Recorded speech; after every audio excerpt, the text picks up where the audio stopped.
Clean பண்ண things எல்லாம் இருக்குது. இதெல்லாம் டஸ்ட்டு படுன்ட்டு மூடி வச்சுருக்குறேங்க. அதாவது ப்ராப்பராக எந்தெந்த இடத்துல இருக்குமோ அங்கங்கே அடுக்கணும். எல்லாமே பாதி யூஸ் பண்ணது பாதி யூஸ் பண்ணாத திங்ஸுங்க. வெயிலில் காய வச்சு ஒரு கிளாத் வச்சு தொடச்சி எடுத்து வச்சுருக்கோம். இல்லைன்னா புளி புளியே விழுந்துருங்க. நீங்களும் இதே மாதிரி க்ளீன் பண்ணீங்களான்றதை சொல்லுங்கள். பாருங்கள் என்னோட திங்ஸ் எல்லாம் எப்படி இருக்குன்ட்டு.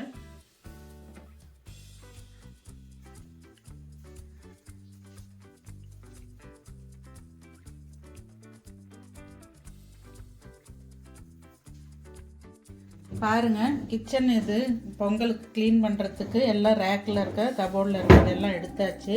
இப்போ இது எல்லாமே க்ளீன் பண்ணி மாட்டியிருக்குங்க. திங்ஸ் எல்லாம் விளக்கிட்டு வைக்கணும். இது வந்து பெரிய தட்டு வைக்கிற இதுங்க.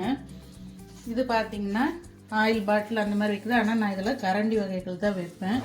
இங்கேயும் எல்லாமே நம்மளுக்கு கிச்சனுக்கு டெய்லி யூஸ் பண்ணுறதெல்லாம் போட்டுக்கலாம். இது குட்டி பிளேட்ஸு இந்த மாதிரி வைக்கிறது. கீழே ஒரு ரேக் இருக்குது. இது பாருங்க கரண்டி வெரைட்டிலாம் என்கிட்ட என்ன இருக்குன்றதை காட்டுறேன். உங்களுக்கு பிடிச்சிருக்கான்னு பாருங்க.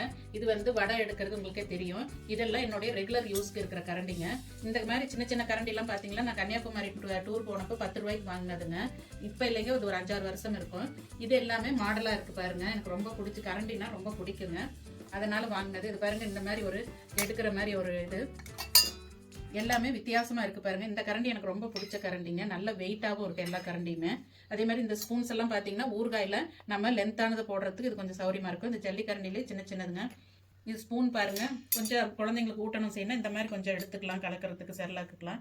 இந்த மாதிரி கரண்டிங்க எதுக்கு சின்ன சின்னதாக வச்சிருக்கணும், நம்ம வந்து ரெகுலர் யூஸ்க்கு வந்து இந்த மாதிரி சின்ன கரண்டிங்க போடும்போது நம்மளுக்கு வேலையும் ஈஸியாக இருக்கும். இது வந்து இட்லி எடுக்கிறதுங்க. இட்லி தட்டுக்கு தகுந்த மாதிரி இருக்கும். டம்ளர்ஸ் பாருங்கள் என்கிட்ட இருக்க மாடல் இதெல்லாம் ஒவ்வொன்று வச்சிருக்கிறேன். உங்களுக்கு பிடிச்சிருக்க அந்த வீடியோன்னு சொல்லுங்கள். பாய்.